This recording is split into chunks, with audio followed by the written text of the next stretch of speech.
Hi മക്കളെ, +2 model exam കഴിഞ്ഞതിന് ശേഷം ഒരുപാട് കുട്ടികൾക്ക് വീണ്ടും എന്നിട്ട് പഴയ ചിന്ത വന്നിട്ടുണ്ട്. സാർ, ഇംപ്രൂവ്മെന്റ് എക്സാം എന്താ ചെയ്യേണ്ടതെന്നുള്ളത്. അതിൽ ചില കുട്ടികൾക്ക് എന്താണ് ഇംപ്രൂവ്മെന്റ് എക്സാമിൽ ഇത്തവണ സംഭവിക്കുന്നതെന്ന് പോലും അറിയില്ല. കാരണം പലപ്പോഴും എന്താ പറയുക, +2 എക്സാം എളുപ്പമാകുമ്പോൾ സാർ ഇംപ്രൂവ്മെന്റ് ടഫ് ആവുമെന്നാണ് ചോദിക്കുന്നത്. ഏറ്റവും ആദ്യം നിങ്ങൾ മനസ്സിലാക്കേണ്ട കാര്യം എന്താ വെച്ചാൽ, ഇംപ്രൂവ്മെന്റ് എക്സാം എന്നൊരു സംഭവം ഇനിയില്ല. അതായത് നിങ്ങൾക്ക് ഇംപ്രൂവ്മെന്റ് എക്സാം എന്ന് പറഞ്ഞ് നിങ്ങൾ എഴുതാൻ പോകുന്നത് നിങ്ങളുടെ ജൂനിയേഴ്സ് ആയിട്ടുള്ള +1 കുട്ടികളുടെ +1 പരീക്ഷയാണ്. ഒന്നുകൂടെ വ്യക്തമാക്കി പറഞ്ഞാൽ, നിങ്ങളിപ്പം മാത്സും ഇംഗ്ലീഷുമാണ് ഇംപ്രൂവ്മെന്റ് കൊടുത്തതെങ്കിൽ നിങ്ങൾക്ക് +1 കുട്ടികളുടെ മാത്സിൻ്റെ എക്സാം എപ്പോഴാണ് വരുന്നത്? +1 കുട്ടികളുടെ മാത്സിൻ്റെ എക്സാം 25-ാം തീയതിയും ഇംഗ്ലീഷിൻ്റെ എക്സാം 29-ാം തീയതിയാണ്. അപ്പം ഈ 2 എക്സാമുകൾ നിങ്ങൾ അവരുടെ കൂടെ പോയിട്ട് എങ്ങനെയായിരിക്കും സീറ്റിംഗ് അറേഞ്ച്മെന്റ് എന്ന് എനിക്കറിയില്ല.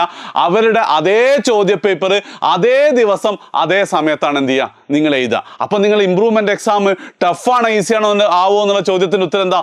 +1 മാത്സ് ടഫാണെങ്കിൽ നിങ്ങൾ ഇംപ്രൂവ്മെന്റ് മാത്സും ടഫായിരിക്കും. +1 ഇംഗ്ലീഷ് ടഫാണെങ്കിൽ നിങ്ങൾ ഇംപ്രൂവ്മെന്റ് ഇംഗ്ലീഷും ടഫായിരിക്കും. ആ കാര്യം എന്ത് ചെയ്യണം? നിങ്ങൾ ഏറ്റവും ആദ്യം തീരുമാനിക്കണം, അല്ലെങ്കിൽ മനസ്സിലാക്കണം. ക്ലിയർ അല്ലേ? അതുകൊണ്ട് ഇംപ്രൂവ്മെന്റ് എക്സാം എന്ന് പറഞ്ഞാൽ +1 കുട്ടികളുടെ പരീക്ഷ, ഏത് സബ്ജക്റ്റാണ് നിങ്ങളത് അതിൻ്റെത്. ഇനി അടുത്തത്, നമ്മൾ കുറേ കാലമായിട്ട് നമ്മൾ ഇവരെ ടൈം ടേബിൾ തീരെ ശരിയില്ല, എന്താ പറയുക, ഫസ്റ്റ് തന്നെ തീരെ ഗ്യാപ്പില്ല എന്നൊക്കെ പറയുകയാണെങ്കിലും ഈ ഇംപ്രൂവ്മെന്റ് എക്സാമും കൂടെ പരിഗണിക്കുകയാണെങ്കിൽ നല്ല ടൈം ടേബിളാണ്. ഇപ്പോൾ ഫോർ എക്സാമ്പിൾ, നിങ്ങളുടെ സെക്കൻഡ് ലാംഗ്വേജ് കഴിയുന്നതോടുകൂടിയേ നമ്മളുടെ എന്തുള്ളൂ, +1 ബാക്കി സബ്ജക്റ്റുകൾ വരുന്നുള്ളൂ. ഇപ്പോൾ ഉദാഹരണത്തിന് ബയോളജി, ഫിസിക്സ്, മാത്സ്, ഇംഗ്ലീഷ്, ഇത് 4മല്ലേ നിങ്ങൾ മോസ്റ്റ്ലി ഇമ്പ്രൂവ് ചെയ്യാൻ പോകുന്നത്. ഇനിയിപ്പോൾ കെമിസ്ട്രി ഉണ്ടെങ്കിലോ, നിങ്ങളുടെ കെമിസ്ട്രിക്ക് ശേഷമുള്ള ഗ്യാപ്പിലാണ് +1 കെമിസ്ട്രി പരീക്ഷ വരുന്നത്. അതുകൊണ്ട് തന്നെ മൊത്തം നോക്കുമ്പോൾ മോശമില്ലാത്തൊരു ടൈം ടേബിളാണെന്ന് പറയാം. ഇനി ആ വലിയ ചോദ്യം, ഇംപ്രൂവ്മെന്റ് എക്സാം ഇനി പഠിക്കണോ വേണ്ടോ എന്നുള്ളതാണ്. അതായത് നമ്മൾ ഓൾറെഡി പറഞ്ഞു കഴിഞ്ഞു, +2 ഒരുവിധം പരീക്ഷയൊന്നും വലിയ ബുദ്ധിമുട്ടുണ്ടായിരുന്നില്ല, ഓൾമോസ്റ്റ് ഒരു സിമിലർ പാറ്റേൺ ഒക്കെ ആയിരിക്കും ഇത് ഉണ്ടാവുക എന്നൊക്കെ നമ്മൾ പറഞ്ഞു വെച്ചിട്ടുണ്ട്. അപ്പോൾ ഇംപ്രൂവ്മെന്റിന് പഠിക്കണോ വേണ്ടോ എന്നുള്ള ചോദ്യത്തിൻ്റെ ഉത്തരം ഇത്രയേ ഉള്ളൂ.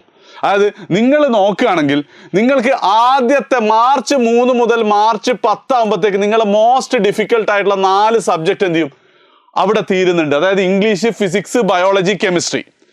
അതിനുശേഷം ഓൾമോസ്റ്റ് 1, 2, 3, 4, 5 ദിവസത്തെ ഗ്യാപ്പിന് ശേഷമാണ് മാത്സ്. പിന്നെ ഏറ്റവും എളുപ്പമുള്ള സെക്കൻഡ് ലാംഗ്വേജ് 1 ദിവസത്തെ ഗ്യാപ്പിന് ശേഷമാണ്. ഈ ഗ്യാപ്പിന് ശേഷം മാത്രമേ എന്തുള്ളൂ, നിങ്ങളുടെ ഇംപ്രൂവ്മെന്റ് സബ്ജക്ട്സുകൾ തുടങ്ങുന്നുള്ളൂ, അല്ലെങ്കിൽ കെമിസ്ട്രി കഴിഞ്ഞതിന് ശേഷമാണ്.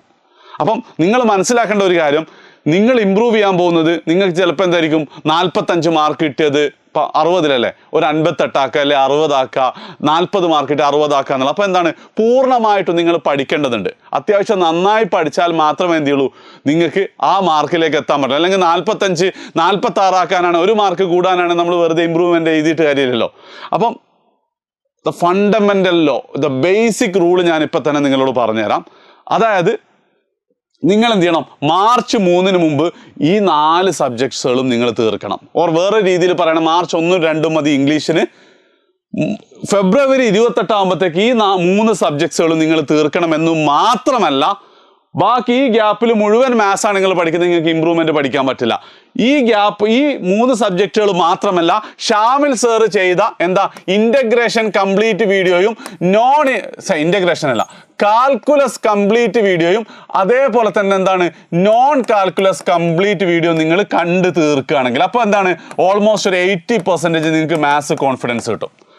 ഇത് രണ്ടും നിങ്ങൾ ചെയ്യുകയാണെങ്കിൽ നിങ്ങൾക്ക് എന്ത് ചെയ്യാം, ഈ കെമിസ്ട്രിയുടെ കഴിഞ്ഞതിന് ശേഷം നിങ്ങൾ ഇംപ്രൂവ്മെന്റ് സബ്ജക്ട്സും മാത്സും പഠിക്കാൻ പറ്റും. ഞാൻ പറഞ്ഞാൽ മനസ്സിലായില്ലേ? അതായത് നിങ്ങൾ മാർച്ച് 1, 2-ന് നിങ്ങൾ ഇംഗ്ലീഷ് പഠിക്കുക, ഫെബ്രുവരി 28 വരെയുള്ള ദിവസങ്ങളിൽ ഈ 3 സബ്ജക്ട്സും പൂർണ്ണമായിട്ടും ഫുൾ പഠിച്ചു തീർക്കുക. എന്ന് മാത്രമല്ല, ഷാമിൽ സർ ചെയ്ത 2 കാൽക്കുലസിൻ്റെയും നോൺ കാൽക്കുലസിൻ്റെയും കംപ്ലീറ്റ് സാധനം എന്ത് ചെയ്യുക, വീഡിയോ കണ്ട് അതിൽ ചെയ്യാനുള്ള ചോദ്യങ്ങളുണ്ട്, അതൊക്കെ ചെയ്തിട്ട് തീർത്ത് വെക്കുക. അങ്ങനെയാണെങ്കിൽ നിങ്ങൾ ഈ സമയമാകുമ്പോഴത്തേക്ക് എന്തായിട്ടുണ്ടാവും, മാത്സ് അടക്കം പഠിച്ചു തീർന്നിട്ടാവും. നമുക്ക് എന്ത് ചെയ്യാം, ഇവിടെ ഗ്യാപ്പിൽ മാത്സും കാര്യങ്ങളും ചെയ്യാം. അപ്പോൾ സാറേ, ഇതെനിക്ക് മനസ്സിലായി എങ്ങനെയാണ് പഠിക്കുക എന്നുള്ളത്. പക്ഷേ ഇതിനി എങ്ങനെയാണ് പഠിക്കുക എന്നുള്ളതിൻ്റെ എന്താണ്, നിങ്ങൾക്ക് കംപ്ലീറ്റ് പ്ലാന് ഇന്ന് രാത്രി 7 മണിക്ക് എന്താണ് ലൈവ് ആയിട്ടുണ്ട്. ഇനിയിപ്പോൾ നിങ്ങൾ ഈ വീഡിയോ 7 മണിക്കൊക്കെ ശേഷമാണെങ്കിൽ ലൈവിൻ്റെ ലിങ്ക് ഞാനിതാ കമൻറ്റിൽ പിൻ ചെയ്തിട്ടുണ്ട്. നിങ്ങൾ എന്ത് ചെയ്യുക, അത് പോയി കണ്ടിട്ട് അത് പ്രകാരം നിങ്ങൾ പഠിക്കുകയാണ്. അതിൻ്റെ കൂടെ പാരലൽ ഇതും കൂടെ ചെയ്യുകയാണെങ്കിൽ, ഇതൊക്കെ ചെയ്യാൻ സമയം കിട്ടുമെന്നുള്ള അതിൻ്റെ വീഡിയോ ഒക്കെ ഞാൻ എന്ത് ചെയ്തുതരാം, ഞാൻ ചെയ്തുതരാം. നിങ്ങൾ ഇമ്പ്രൂവ്മെൻറ്റിൻ്റെ അത് ഗെയിം ഓൺ ആണ്, അല്ലെങ്കിൽ എന്ത് ചെയ്തോ, ഇമ്പ്രൂവ്മെൻറ്റ് നിങ്ങൾ മറന്നേക്ക്. വീഡിയോ ഇഷ്ടപ്പെട്ടിട്ടുണ്ട്, മനസ്സിലായിട്ടുണ്ടെങ്കിൽ എല്ലാ ഫ്രണ്ട്സിനും ഷെയർ ചെയ്യുക. പറഞ്ഞത് ഇത്രയേ ഉള്ളൂ. ഇതെങ്ങനെ പഠിപ്പിക്കാമെന്ന് ഇന്ന് എന്തുണ്ട് ഞാൻ സ്റ്റഡി പ്ലാനിൽ ഞങ്ങൾ പറഞ്ഞുതരാം.